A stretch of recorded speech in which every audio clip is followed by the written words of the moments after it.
नमस्कार, evening news में आप सभी का बहुत बहुत स्वागत है। मैं हूं आपके साथ कृतिका चावला। सब तो पहला रुख करदे आ पंजाब वाल दा। पंजाब विधानसभा सैशन के तीजे दिन की कार्यवाही आज मुकम्मल हो गई। अज दे सैशन की खास गलील यह है कि सदन विच महत्वपूर्ण bill Punjab goods and service tax संशोधन bill, Punjab village command land regulation bill बिना बहस दे पास हो गया। इस दौरान मुख्यमंत्री भगवंत मान जिवें ही विजिलेंस कमिशन रिपील बिल 2022 नूं पेश करन लगे तो कांग्रेस विधायक वेल विच आ गए। इसते सीएम ने कांग्रेस ते वार करते हुए कहा कि वह नकली सीएम दे नाल सी, कैप्टन अमरिंदर भाजपा दे नाल रले हुए हैं। इस करके कांग्रेस नूं कांग्रेस लिखण दी बजाय भाजपा लिखना चाहिए। ते तुहानूं ये भी दस दईए कि सैशन नूं 3 अक्टूबर दोपहर 2 बजे तक मुलतवी कर दिता गया है। स्पीकर साहब, ये तुहानूं नकली स्पीकर कहंदे ने, जेड़े पहला नकली मुख्यमंत्री नाल काम करदे रहे। कैप्टन अमरिंदर सिंह नकली मुख्यमंत्री सी, बीजेपी दा बंदा सी ते उन्हां दे नाल ये मंत्री रहे ते अज इत्थे मुर्दाबाद ते उतरे आए। मैं इन्हां नूं कहना चाहुंदा, कांग्रेस आई लिखदे हुंदे सी पहलां, कांग्रेस आई, हुण कांग्रेस दे विच ब्रैकेट दे विच बीजेपी लिख लिया करने। कांग्रेस बीजेपी ओ बाहर बैठे आ, कदे 12 सिनेमे मूहरे लाउंदे आ, ओ कदे किते लाउंदे। उस विधान सभा जाओ, उत्थे उस विधान सभा चले जाओ। तुसीं हाउस दा टाइम खराब ना करो। लोकां दे बहुत बड़े बड़े मुद्दे डिस्कस होने ने, इत्थों कानून बनने ने, वो कानून बन के लोकां दे चुल्हिਆਂ दी अग बचनी है। पंजाब विधानसभा सैशन के तीजे दिन पंजाब वालों आप दे बुलारे अमन अरोड़ा ने भी कांग्रेस से जम के निशाना साधा कि ਜਿਹੋ ਜਿਹਾ पार्लीमेंटरी प्रोसीडिंग्स ਦਾ, पार्लीमेंटरी प्रोटोकॉल ਦਾ ਤੇ ਇਸ ਚੇਅਰ ਦਾ मैं समझदा कि ਇਹ ਧੱਬਾ ਲਾਉਣ ਲੱਗੇ ਨੇ, ਇਹ ਦਾਗ ਲਾਉਣ ਲੱਗੇ ਨੇ। ਇਸ ਤੋਂ ਮੰਦਭਾਗਾ ਹੋਰ ਹੋ ਨਹੀਂ ਸਕਦਾ ਹੈਗਾ। ਸਰ ਅੱਜ 3.5 ਘੰਟੇ ਹਜੇ ਪਏ ਨੇ ਅੱਜ ਪੰਜਾਬ ਦੇ ਲੋਕਾਂ ਦੇ ਮੁੱਦੇ ਮਸਲੇ ਡਿਸਕਸ ਕਰਨ ਦੇ ਲਈ। ਸਾਡੇ 'ਚ ਕੋਈ ਕਮੀ ਹੈ? ਭਗਵੰਤ ਮਾਨ ਜੀ ਦੀ 6 ਮਹੀਨੇ ਦੀ ਅਗਵਾਈ ਦੇ ਵਿੱਚ ਕੋਈ ਕਮੀ ਹੈ? ਸਾਨੂੰ ਦੱਸੋ, ਅਸੀਂ ਸੁਣ ਕੇ ਉਹਨੂੰ ਹੱਲ ਕਰਨ ਦੇ ਲਈ ਤਿਆਰ ਆ। ਪਰ ਇਹਨਾਂ ਤੋਂ ਹਜਮ ਇਹ ਗੱਲ ਨਹੀਂ ਹੋ ਰਹੀ ਹੈਗੀ ਕਿ ਜਿਹੜੇ 70 ਸਾਲਾਂ 'ਚ ਇਹਨਾਂ ਨੇ ਪੰਜਾਬ ਦੇ ਵਿੱਚ ਕੰਡੇ ਬੀਜੇ ਨੇ, ਉਹਨੂੰ ਭਗਵੰਤ ਮਾਨ ਜੀ ਦੀ ਸਰਕਾਰ 6 ਮਹੀਨਿਆਂ ਦੇ ਵਿੱਚ ਚੁਗਣ ਦੇ ਵਿੱਚ ਕਾਮਯਾਬ ਕਿਵੇਂ ਹੋਗੀ, ਇਹਨਾਂ ਤੋਂ ਇਹ ਹਜਮ ਨਹੀਂ ਹੋ ਰਿਹਾ ਹੈਗਾ। पंजाब च पीएफआई नूं बैन करन दा नोटिफिकेशन राज्य सरकार वालों जारी किए जाण ते पंजाब प्रदेश कांग्रेस अध्यक्ष अमरिंदर सिंह राजा वडिंग ने अजीबो-गरीब बयान दिता ते इस नूं लोकतंत्र दी हत्या किया। ऐसी बनी है, खालिस्तान दे नारे, सरकार ऐसी आई है तो खालिस्तान के नारे तो लगेंगे। 6 महीने ची मैं देखा कि हर जगह पर, बहुत सारी जगहों पर हमें खालिस्तान लिखा मिला और ऐसे नारे लगे बहुत कुछ लिखे। पीएफआई को बैन किया, नोटिफिकेशन किया, इसको कैसे देखते हैं? क्योंकि पूरे देश में लगातार हाउ डू यू फील? मैं समझता हूँ कि ये लोकतंत्र का कत्ल है यार। इस देश के अंदर हर व्यक्ति को, हर ऑर्गेनाइजेशन को अपनी आवाज बुलंद करने का हक होना चाहिए। इस तरीके से कभी आप ट्विटर अकाउंट किसानों के बंद कर देते हो, कभी आप किसी का गाना बैन कर देते हो, जो आपके मन में आता है वो आप कर देते हो। हम इसीलिए तो हम लड़ाई लड़ रहे हैं, इसलिए तो भारत जोड़ो यात्रा राहुल गांधी ने शुरू की है। दिल्ली के मुख्यमंत्री और आम आदमी पार्टी के संयोजक अरविंद केजरीवाल ने आज ट्वीट कर आशंका जताई है कि उनकी पार्टी के राज्यसभा सांसद और गुजरात के सह प्रभारी राघव चड्ढा को भी केंद्र सरकार गिरफ्तार करवा सकती है। अरविंद केजरीवाल ने शुक्रवार को एक ट्वीट में कहा कि जब से राघव चड्ढा को गुजरात का सह प्रभारी नियुक्त किया है और उन्होंने गुजरात में चुनाव प्रचार के लिए जाना चालू किया है, अब सुन रहे हैं कि राघव चड्ढा को भी ये लोग गिरफ्तार करेंगे। केजरीवाल के ट्वीट का जवाब राघव चड्ढा ने शायराना अंदाज में देते हुए कहा कि हम अपने खून से लिखे कहानी ए वतन मेरे कुर्बान हंस कर ये जवानी ए वतन मेरे। इसके साथ उन्होंने लिखा कि गुजरात बदलाव मांग रहा है और हर दिन आम आदमी पार्टी के बढ़ते कदम देख भाजपा की नींद उड़ गई है।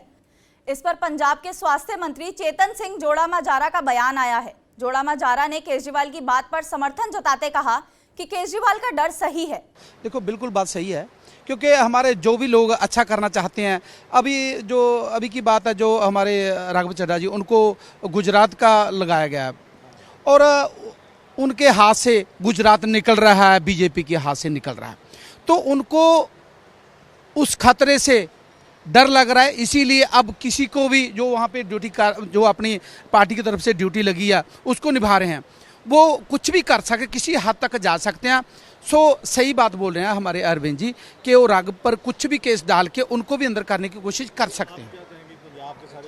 देखो, हम सुधार के लिए हैं, हम पंजाब, गुजरात, हिमाचल, हम देश को सुधारने के लिए चले हैं, उसमें कुछ अच्छा करने के लिए चले हैं। उसके लिए हमारी जान चली जाए, हम पे केस डलें, हमें जेल में डालें, जो भी करें, लेकिन हम पीछे नहीं हटेंगे। हम कुछ अच्छा करने के लिए हर एक अपनी कोशिश पूरी करेंगे। हमें किसी को कोई चिंता नहीं है। सर हमने उस पर हाँ बिल्कुल, हमने उस पर जो जांच है वो कमेटी बिठा दिया। मेरे ख्याल में एक हफ्ते के बीच जो इसका जो रिजल्ट हमें देखने को मिलेगा। पीएफआई को बैन किया है, जो पंजाब में बैन किया है, तो डीसी को ऑर्डर कर दिया है, कल नोटिफिकेशन जारी हुआ है। तो अब आप इसको कैसे देखते हैं, क्योंकि पूरे देश में बैन किया जा रहा है सेंट्रल गवर्नमेंट में, आप कैसे देखते हैं? क्या PFI popular front of India है, एक ऑर्गेनाइजेशन है। देखो इसके बारे में मुझे अभी पता नहीं। सीआईए पुलिस के हाथ बड़ी सफलता लगी है। सीआईए ने दिल्ली में रेड करके ड्रग्स के मुख्य सप्लायर को काबू किया है। आरोपी की पहचान मूल रूप से अफ्रीका निवासी एडविन उर्फ टैंको मोहम्मद इबूबे नवानको के रूप में हुई है, जो न्यू दिल्ली के चंद्र बिहार में रह रहा था। पूछताछ में खुलासा हुआ है कि एडविन नशा तस्करों के माध्यम से अंबाला और पंजाब में हेरोइन की सप्लाई करता था। पुलिस ने आरोपी को कोर्ट में पेश करके 1 दिन के रिमांड पर लिया है। हमने लगभग 3 और बंदे आइडेंटिफाई किए हैं जो हमारे क्षेत्र के अंदर बड़े पैमाने के ऊपर ड्रग्स की तस्करी कर रहे हैं। उनकी प्रॉपर्टी अटैचमेंट की प्रक्रिया भी हमने आरंभ कर दी और जल्दी उसको भी पूर्ण किया जाएगा। और इसी प्रकार से हमने जो पिट एनडीपीएस के अंदर डिटेनिंग अथॉरिटी को भी हमने एक केस बनाकर भेजा। और जो एनक्रोचमेंट्स की गई हैं कुछ नशा तस्करों द्वारा, जहां से वो अपने सारे ये जो गैर कानूनी धंधे जहां से चलाते हैं, उनकी भी लिस्ट हमने बनाकर हमने प्रशासन से शेयर किया, ताकि उनके खिलाफ भी जो भी सख्त से सख्त कार्रवाई की जा सके। जनरल अनिल चौहान ने देश के दूसरे चीफ ऑफ डिफेंस का पदभार संभाल लिया है। जनरल चौहान ने दिल्ली में राष्ट्रीय युद्ध स्मारक में देश के लिए अपने प्राणों की आहुति देने वाले जवानों को याद किया। माल्यार्पण कर उन्होंने श्रद्धांजलि अर्पित की। वहीं उन्होंने मीडिया को संबोधित करते हुए कहा कि उन्हें भारतीय सशस्त्र बलों के सर्वोच्च पद की जिम्मेदारी संभालने पर गर्व है। उन्होंने कहा कि वो तीनों सेनाओं के अपेक्षाओं को पूरा करने की कोशिश करेंगे। जम्मू कश्मीर के शोपिया और बारामूला में देर रात सुरक्षा बलों और आतंकियों के बीच मुठभेड़ हुई। बारामूला के पटन इलाके में मुठभेड़ में 2 आतंकी घिरे थे, जिन्हें सुरक्षा बलों ने मार गिराया है। वहीं शोपिया जिले के चित्रगाम में सुरक्षा बलों ने पूरे इलाके को घेर लिया। दरअसल सुरक्षा बलों को देर रात सूचना मिली थी कि चित्रगाम में कुछ आतंकी एकत्र हैं। इसके बाद तलाशी अभियान चलाया गया। फिलहाल सर्च ऑपरेशन जारी है। आपको बता दें कि इससे पहले दक्षिण कश्मीर के कुलगाम में मंगलवार और सोमवार को भी 3 आतंकी मारे गए थे। हरियाणा के गृह मंत्री अनिल विज ने कांग्रेस पार्टी पर निशाना साधा है। उन्होंने कहा है कि कांग्रेस के G23 वाले चली हुई कारतूस है। उनमें नाराजगी तो है, लेकिन उसे व्यक्त करने की ताकत नहीं है। वो इकट्ठे होकर रो लेते हैं बस। G23 वाले जो हैं, वो उनमें दमखम नहीं है, वो चले हुए कारतूस हैं।